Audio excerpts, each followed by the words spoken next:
सब सभी लोग द पॉलिटिकल मास्टर में आप सभी का स्वागत है। आज इस वीडियो में हम क्लास 12 के इतिहास का चैप्टर नंबर 5 जिसका नाम है यात्रियों के नजरिए यानी यात्रा वृत्तांत करने वाले हैं। और ये जो चैप्टर दोस्तों पूरी तरीके से नए सिलेबस को ध्यान में रखकर तैयार किया गया है। सो प्लीज़ इस वीडियो को एंड तक जरूर देखिएगा। चैनल पर नए हैं और चैनल को अगर अभी तक आपने सब्सक्राइब नहीं किया तो चैनल को जरूर सब्सक्राइब कर लीजिएगा, बेल आइकन को प्रेस कर लें और वीडियो पसंद आए तो लाइक शेयर कमेंट जरूर कीजिएगा। तो चलिए दोस्तों बात करते हैं इस चैप्टर के बारे में जिसका नाम है यात्रियों के नजरिए। यानी इस चैप्टर में हम बात करेंगे उन सभी यात्रियों की जिन्होंने कभी न कभी भारत की यात्रा की है या भारत के बारे में अपनी यात्रा वृत्तांत लिखे हैं और जिसके माध्यम से जिनकी पुस्तकों को पढ़कर हमें भारत की प्रशासनिक व्यवस्था और उस समय जो शासन व्यवस्था थी उनके बारे में बहुत कुछ पता चलता है। ना केवल शासन व्यवस्था बल्कि सामाजिक रीति रिवाज, सती प्रथा, ठीक है, धार्मिक, सांस्कृतिक, वो तमाम प्रकार के जो राजकीय समाधान से लेकर शासन व्यवस्था तक हर एक चीज़ हमें इन पुस्तकों से मिलती है। और इन पुस्तकों को पढ़ने के बाद हमें अपने समाज को और पुख्ता तरीके से समझ विकसित करने में बेहद मदद मिलती है। तो सबसे पहले बात कर लेते हैं कि भारत में और आपके इस सिलेबस में किन 3 महत्वपूर्ण यात्रियों के बारे में हमें पढ़ना है। तो सबसे पहला यात्री जिसे हमें पढ़ना है दोस्तों है अल बरूनी। जी हाँ, अल बरूनी के बारे में हमें पढ़ना है। और अल बरूनी जो है दोस्तों 11वीं शताब्दी में भारत आए क्या थे, 11वीं शताब्दी में भारत आए और उनकी एक बहुत बड़ी रचना है जिसका नाम है किताबुल हिंद। जी हाँ, अल बरूनी कहाँ के रहने वाले हैं, उज्बेकिस्तान के, ठीक है, उज्बेकिस्तान, आधुनिक उज्बेकिस्तान जिसे पहले ख्वारिज़म कहा जाता था, ठीक है। उनकी एक पुस्तक है किताबुल हिंद जो अरबी भाषा में है। उसके बाद हम पढ़ेंगे इब्न बतूता, ये 14वीं शताब्दी के हैं और इनकी एक बहुत महत्वपूर्ण पुस्तक है रिहला। रिहला का अगर शाब्दिक अर्थ की बात करें तो इसका अर्थ होता है यात्रा। ये भी एक अरबी भाषा की पुस्तक है, अरबी भाषा में लिखी गई है। इब्न बतूता जो है दोस्तों मोरक्को के निवासी हैं, ऐसे आप आधुनिक उत्तरी अफ्रीका के कह सकते हैं। तीसरे जो महत्वपूर्ण यात्री हमें अपने सिलेबस में पढ़ना है वो है फ्रांसवा बर्नियर, 17वीं शताब्दी। इनकी एक बहुत महत्वपूर्ण पुस्तक है जिसका नाम है travels in the Mughal empire, ये फ्रेंच भाषा में लिखी गई पुस्तक है। तो इन 3 यात्रियों का जिक्र हमारे सिलेबस में किया गया और हम अधिकतर फोकस इन्हीं तीनों यात्रियों पर करने वाले हैं। बट इन 3 यात्रियों के अलावा और बहुत से यात्रीगण भी भारत में यात्रा करने आए और कहीं ना कहीं वो भारत के बारे में सोचकर देखकर लिखते गए। उनमें कुछ यात्रियों के मैं नाम आपको अगर बता दूं तो मार्को पोलो 13वीं शताब्दी में भारत आते हैं, निकेतिन जो रूस से आते हैं, ठीक है, सायदी अली रईस ये तुर्की से भारत आते हैं, फिर फादर मानसरेत स्पेन से भारत में आते हैं, पीटर मुंडी इंग्लैंड, इसके बाद अब्दुल रज्जाक समरकंद से आते हैं, दुआर्ते बरबोसा पुर्तगाल और बैप्टिस्ट टर्नियर फ्रांसीसी। तो ये कुछ यात्री हैं जिन्होंने या जिनके माध्यम से हमें या जिनके यात्रा वृत्तांत हमें भारत में देखने को पढ़ने को मिलते हैं। तो चलिए सबसे पहले हम बात कर ले हैं दोस्तों हमारे सबसे इम्पोर्टेंट यात्री वृत्तांत या सबसे इम्पोर्टेंट यात्री जिसका नाम है अल बरूनी। जी हाँ, अल बरूनी के बारे में सबसे पहले हम जिक्र करने वाले हैं। तो अल बरूनी के बारे में दोस्तों अगर हम बात करें तो सबसे पहले अल बरूनी का जन्म होता है कब, अल बरूनी का जन्म होता है 973 ईस्वी में। कब होता है इसका जन्म, 973 ईस्वी में अल बरूनी का जन्म होता है। आधुनिक उज्बेकिस्तान में कहाँ होता है, आधुनिक उज्बेकिस्तान, ठीक है। पहले इसे दोस्तों ख्वारिज़म कहा जाता था। तो आधुनिक उज्बेकिस्तान में इनका जन्म होता है 973 ईस्वी में। अब ये जो अल बरूनी इनकी एक बहुत महत्वपूर्ण पुस्तक है जिसका जिक्र हमने पहले भी किया। पुस्तक का नाम है किताबुल हिंद। किताबुल हिंद अरबी भाषा में लिखी गई एक महत्वपूर्ण पुस्तक है या आप यूँ कह सकते हैं भारतीय इतिहास और शासन व्यवस्था को समझने के लिए और भारत के सामाजिक व्यवस्था वर्ण व्यवस्था को समझने के लिए एक महत्वपूर्ण पुस्तक मानी जाती है किताबुल हिंद जो लिखी गई है अरबी भाषा में। तो अगर अल बरूनी किताबुल हिंद की कुछ बातें करें तो दोस्तों जो किताबुल हिंद है, किताबुल हिंद की जो सबसे बड़ी विशेषता है, जो सबसे बड़ा कह सकते इसका मर्म है वो है कि ये 80 अध्यायों में विभाजित है, ठीक है। और प्रत्येक जो अध्याय है वह एक प्रश्न से शुरू होता है। जी हाँ, प्रत्येक अध्याय एक प्रश्न से शुरू होता है। उसके बाद इस पर टिप्पणी की जाती है, सांस्कृतिक जो वर्णनात्मक टिप्पणी की जाती है और विभिन्न विषयों का 80 अध्यायों में इसमें वर्णन किया गया है। तो यहाँ से प्रश्न पूछा जाता है कि अल बरूनी की जो पुस्तक है किताबुल हिंद वो कितनी भागों में है, तो वह 80 भागों में इसका उल्लेख किया गया है। इसकी विशेषता क्या है, तो इसकी विशेषता यह है कि ये हर इसका जो पार्ट है, हर भाग एक प्रश्न के साथ शुरू होता है और बाद में सांस्कृतिक रूप से इसका वर्णनात्मक उत्तर वहां पर दिया जाता है। क्लियर। विभिन्न विषयों का इसमें 80 अध्यायों में वर्णन किया है कि वो कौन कौन से विषय जो किताबुल हिंद में हमें देखने को मिलते हैं। तो कानून के बारे में इसमें जिक्र किया गया है, धर्म और दर्शन के बारे में जिक्र किया गया है, त्योहार के बारे में, खगोल विज्ञान के बारे में, कीमिया आप कह सकते हैं इसे विज्ञान, रसायन विज्ञान, ठीक है, रीति रिवाज, सामाजिक जीवन, भार तोल और मापन। तो ये जो आप कह सकते हैं किताबुल हिंद एक परिपूर्ण यात्रा वृत्तांत है और जिसको पढ़ने के बाद हमें समाज की इन तमाम चीज़ों के बारे में पता चलता है कि किस समाज में, भारतीय समाज में किस प्रकार कानून व्यवस्था काम कर रही थी, दर्शन किस प्रकार का था, धर्म कौन कौन से उस समय मौजूद थे, वर्ण व्यवस्था कैसी थी, रीति रिवाज क्या थे, त्योहार क्या था, भार और माप तोल की प्रणाली क्या थी। वो सारी चीज़ें हमें आसानी से समझ में आ जाती हैं अगर हम किताबुल हिंद के बारे में या किताबुल हिंद को पढ़ते हैं दोस्तों। अब अल बरूनी ने इस किताबुल हिंद में दोस्तों भारतीय जातीय व्यवस्था का तुलनात्मक अध्ययन किया है। अल बरूनी एक तुलनात्मक कह सकते हैं दोस्तों वृत्तांतकार है, यात्रा वृत्तांतकार, जो एक देश की तुलना दूसरे देश के सामाजिक रीति रिवाजों से करता है। तो अल बरूनी ने अपने देश फारस, उस प्राचीन फारस के जो समाज में जो वर्ण व्यवस्था मौजूद थी, उस वर्ण व्यवस्था की तुलना भारतीय समाज में जो मौजूद वर्ण व्यवस्था से की। हालांकि अल बरूनी जो है वो कहते हैं ना कि अपवित्रात्मक वर्ण व्यवस्था को बिल्कुल भी नहीं मानता है, वो उसका पूरी तरीके से विरोध करता है। अब विरोध क्यों करता है वो हम आपको बताएंगे, बहुत ही इंपॉर्टेंट सवाल यहाँ से आता है। तो सबसे पहले जान लेते हैं कि अल बरूनी ने अपनी पुस्तक में जातीय व्यवस्था का अध्ययन कैसे किया है। तो अल बरूनी के अनुसार केवल फ्रांस में ही जातीय व्यवस्था नहीं थी, केवल फारस में ही जातीय व्यवस्था मौजूद नहीं थी, केवल फारस में ही वर्ण व्यवस्था मौजूद नहीं थी, वर्ग विभाजन फारस के अलावा भी अन्य देशों में मौजूद था, उसमें उन्होंने भारत की तुलना की है। तो फारस में 4 प्रकार के जो सामाजिक वर्ग मौजूद थे, उसमें घोड़सवार और शासक वर्ग, भिक्षु, अनुष्ठानिक पुरोहित और चिकित्सक, खगोल शास्त्री, वैज्ञानिक और कृषक तथा शिल्पकार। बहुत important, very very important question दोस्तों ये। यहाँ से डायरेक्ट सवाल पूछा जाता है कि अल बरूनी ने अपनी पुस्तक किताबुल हिंद में फारस के किस 4 प्रकार के सामाजिक व्यवस्था का जिक्र किया, उसका वर्णन कीजिए। तो ये 4 प्रकार के सामाजिक वर्ग हैं, इनका जिक्र अल बरूनी ने अपनी पुस्तक किताबुल हिंद में किया है। और अल बरूनी का मानना है कि केवल जो फारस है उसमें ही जाति व्यवस्था मौजूद नहीं है, इस पूरी दुनिया में जाति व्यवस्था मौजूद है, उसकी तुलना वो भारत की वर्ण व्यवस्था से करता है।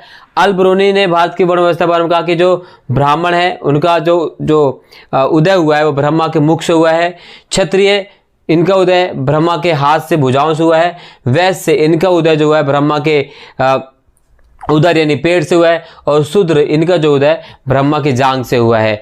ये तुलनात्मक अध्ययन कौन करता है? अल बरूनी ने इसका तुलनात्मक अध्ययन अपनी पाठ्यपुस्तक में यात्रा वृत्तांत में, जिसका नाम है किताबुल हिंद, उसमें किया है। और इसका सीधा सीधा जो अल बरूनी कहता है कि भाई मैं इस चीज़ को कतई नहीं मानता। किस चीज़ को नहीं मानता? कि समाज में जो निम्न वर्ग है वो उसका कभी उद्धार नहीं हो सकता या कभी वो पवित्र नहीं हो सकता, और इसलिए अल बरूनी ने हमेशा अपवित्रता के जो वर्ग विभाजन की नीति है उसको अस्वीकार करता है, उसको नकारता है। उसका कहना है कि समाज में, ठीक है, समाज में जो चीज़ अपवित्र है उसे पवित्र होने की चीज़ें मौजूद हैं, यानी कभी न कभी वो पवित्र जरूर होती है, और इसी पर पूरा समाज, पूरी दुनिया निर्धारित है, इसी पर पूरी प्रकृति चल रही है। उसका कहना है जिस प्रकार से हवा को सूरज की रोशनी स्वच्छ करती है, ठीक उसी प्रकार से पानी को नमक जो है गंदा होने से या खराब होने से बचाता है, ठीक वैसे व्यक्ति भी अपना विकास कर सकता है एक समय के बाद। तो जो घृणा की भावना थी, जो निम्न वर्ग की भावना थी, अल बरूनी उसको पूरी तरह से नकार देता है। उसका कहना है कि निम्न वर्ग को भी भविष्य में आगे बढ़ना है और वो आगे बढ़ सकता है। तो इस तरह से जो दोस्तों जो है अल बरूनी क्या करता है? अपवित्रात्मक तरीकों को समाप्त कर देता है। ठीक है, तो ये अल बरूनी से संबंधित क्वेश्चन यहाँ से दोस्तों पूछे जा सकते हैं। इसके अलावा दोस्तों अल बरूनी जो था वो कई भाषाओं का ज्ञाता था। जी हाँ, कई भाषाओं का ज्ञाता था। जैसे उसे हिब्रू भाषा आती थी, फारसी, अरबी, संस्कृत, ठीक है सब। और अगर हम बात करें सीरियाई भाषा बोलता था। इसके साथ साथ अगर हम बात करें, उसने भले ही यूनानी भाषा से वो अपरिचित था, यूनानी भाषा उसको नहीं बोलने आती थी, समझ में नहीं आती, फिर भी वह यूनानी जो विचारक थे, चाहे अरस्तु हो चाहे प्लेटो हो, उनके बारे में बाखूबी जानता था, उनके दर्शन से बाखूबी परिचित था। और ऐसा कैसे कर पाया? वो यूनानी जो पुस्तकें थी उसका वो अनुवादित रूप पढ़ता था, उसके पढ़ने के बाद उसको समझ विकसित होती थी, और उस समझ विकसित होने के बाद उनके बारे में वो जानता था। ना सिर्फ जब अलबरूनी, में आपको बता दूं, जब अलबरूनी भारत के बारे में बात करता है, क्योंकि आपको पता है अलबरूनी कहाँ था? ख्वारिज़म। और ख्वारिज़म पर 1017 ईस्वी में जो है महमूद, जी हाँ, महमूद गजनवी, ख्वारिज़म पर 1017 में महमूद गजनवी जो है कब्जा कर लेता है आक्रमण करके। और अलबरूनी भी उसी ख्वारिज़म के मतलब महमूद गजनवी के साथ वहाँ उसके साथ चला आता है।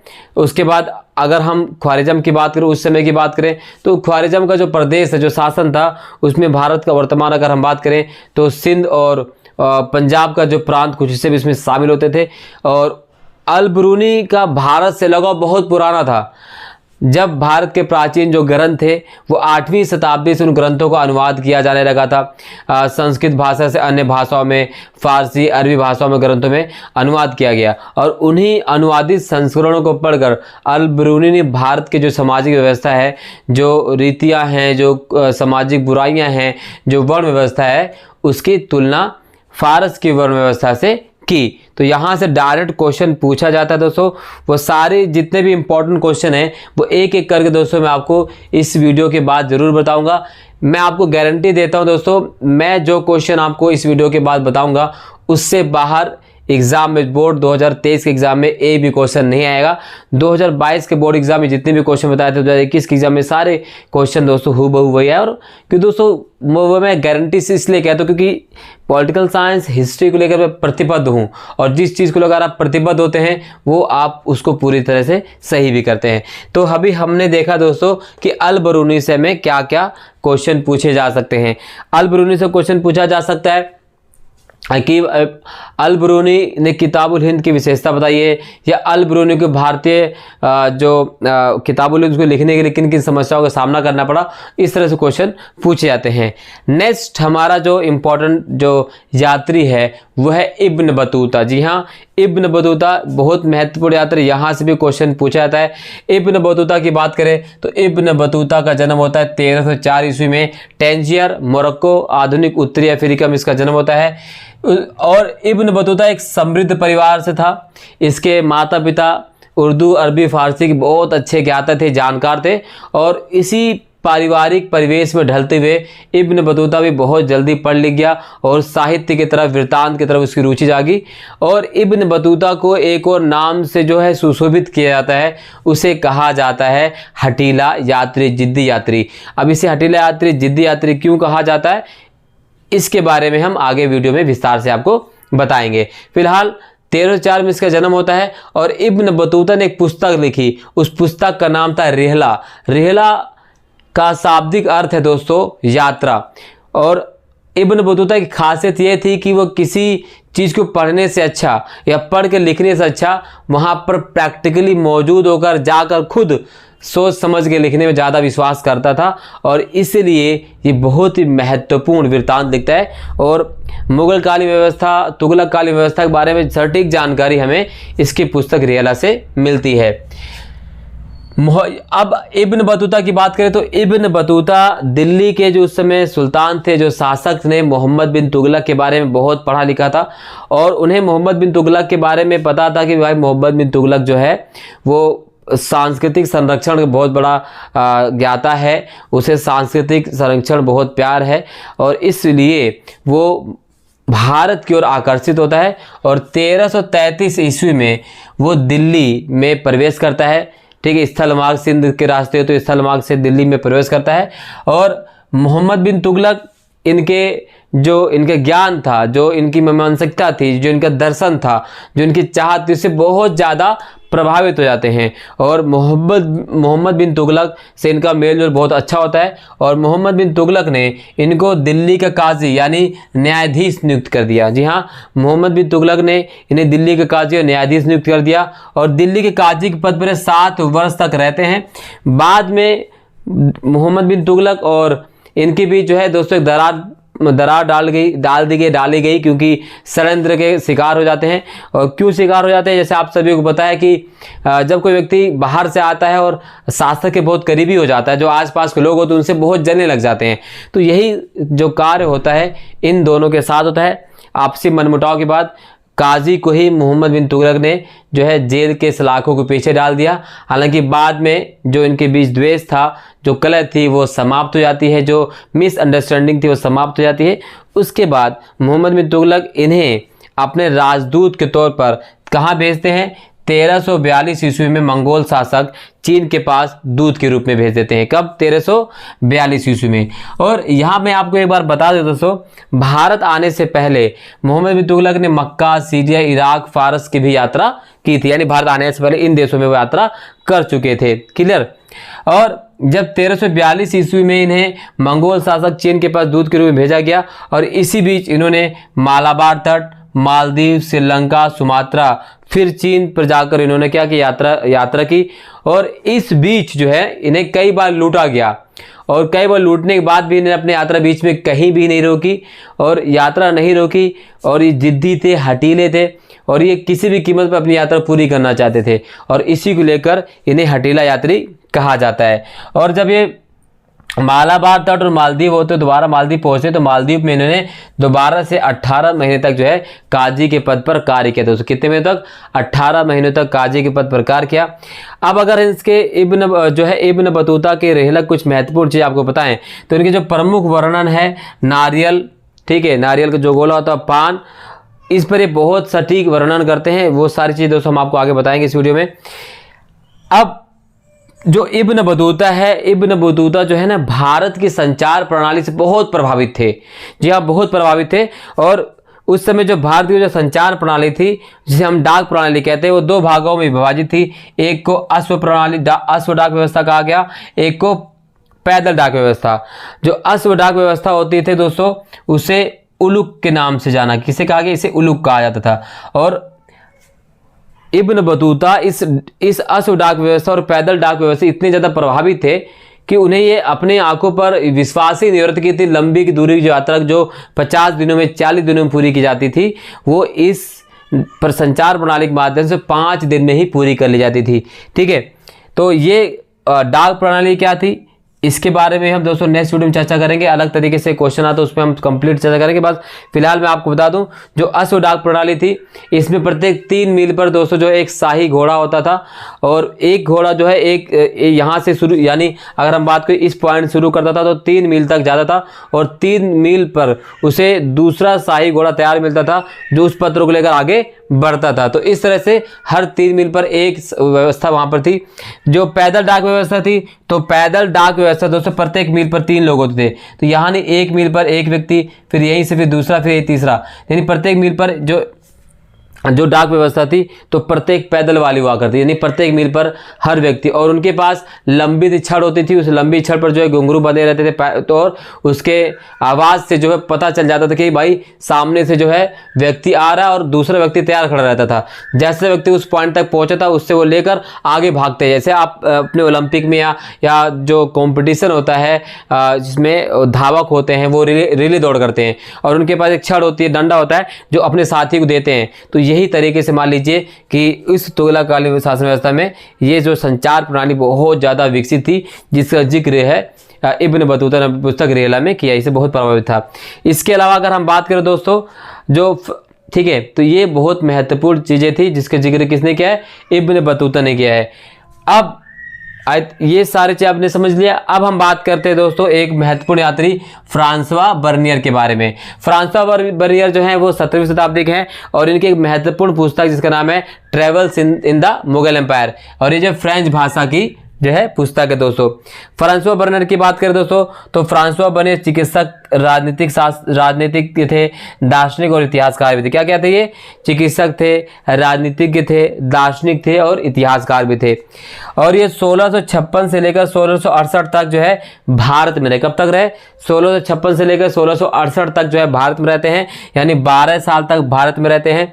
और भारत में ये शाहजहां के बड़े पुत्र दारा शिकोह के क्या थे? चिकित्सक के रूप में कार्य किया इन्होंने भारत में शाहजहां के बड़े पुत्र दारा शिकोह के चिकित्सक के रूप में कार्य किया। और जो इनका कार्य था, इनका जो यात्रा वृत्तांत था, ये फ्रांस में जो है 1670 ईस्वी से लेकर 1671 ईस्वी में क्या होता है? प्रकाशित होता है, छाप दिया जाती है और कई भाषाओं में इनके कार्यों को अनुवाद किया जाता है। अनुवाद होता है दोस्तों अंग्रेजी में, डच में, जापानीज में और इतालवी भाषा में इनके जो यात्रा वृत्तांत था उसका अनुवाद किया जाता है। और अब जो उनका यात्रा वृत्तांत की जो प्रमुख कृति थी और यात्रा वृत्तांत की जो प्रमुख कृति थी, इन्होंने फ्रांस के शासक लुई 14वें को समर्पित किया था। बहुत इंपॉर्टेंट क्वेश्चन पूछा जाता है कि फ्रांसवा बर्नियर ने अपनी कृति को किसको समर्पित किया था? तो उसमें फ्रांस के जो शासक थे लुई 14वें, उनको इन्होंने अपनी कृति को क्या कर दिया? समर्पित कर दिया था। ठीक है, तो ये फ्रांसवा बर्नियर। अब फ्रांसवा बर्नियर में और क्या महत्वपूर्ण चीज दोस्तों? तो फ्रांसवा बर्नियर ने अपनी पुस्तक में बहुत सारी चीज का वर्णन किया है। जैसे भारत के जो भू स्वामित्व है उसका वर्णन जो है बर्नियर ने अपनी पुस्तक में किया है। भारतीय समाज व्यवस्था के बारे में, शिल्पकारों के बारे में, नगरों के बारे में, दिल्ली के बारे में बहुत विस्तृत वर्णन किया है। वो सारी चीजें हम आपको बताएंगे दोस्तों। ठीक है, दास और दासियों के बारे में और सती प्रथा के बारे में बर्नियर ने बहुत सटीक जो है दोस्तों यहाँ पर वर्णन किया हुआ है। तो ये 3 इंपॉर्टेंट जो दोस्तों मैंने आपको याद बताया, कौन कौन से? अभी हमने दोस्तों जाना किसके बारे में? अल बिरूनी के बारे में, हमने जाना इब्न बतूता के बारे में, हमने जाना फ्रांसवा बर्नियर के बारे में। अब ये तो एक तरीके दोस्तों इस चैप्टर जितने भी इंपॉर्टेंट टॉपिक तो हमने इस वीडियो में आपको कवर कर दिए हैं। नेक्स्ट पार्ट में दोस्तों इस इंपॉर्टेंट टॉपिक से जितने भी क्वेश्चन बनते हैं, जैसे जैसे क्वेश्चन बनते हैं वो सारी चीजें दोस्तों मैं आपके सामने लेकर आने वाला हूं। और उस टॉपिक से या हमारी वीडियो से एक भी क्वेश्चन बाहर नहीं जाएगा, आपके एग्जाम में गारंटी से लिख के ले ले दोस्तों। अभी भी आज आपको करना क्या? आपको हमारे चैनल को सब्सक्राइब कर लेना है, बेल आइकन को प्रेस कर लेना और जब भी वीडियो आए उसको देख लेना है, समझ लेना है सही तरीके से और फिर आपको बताना है कि आपको वीडियो कैसे लगी दोस्तों। इस वीडियो के लिए बस इतना ही। वीडियो अच्छी लगी लाइक शेयर कमेंट जरूर कीजिएगा। चैनल पर नहीं है तो चैनल को सब्सक्राइब करना बिल्कुल भी मत भूलिएगा। तब तक के लिए जय हिंद, धन्यवाद।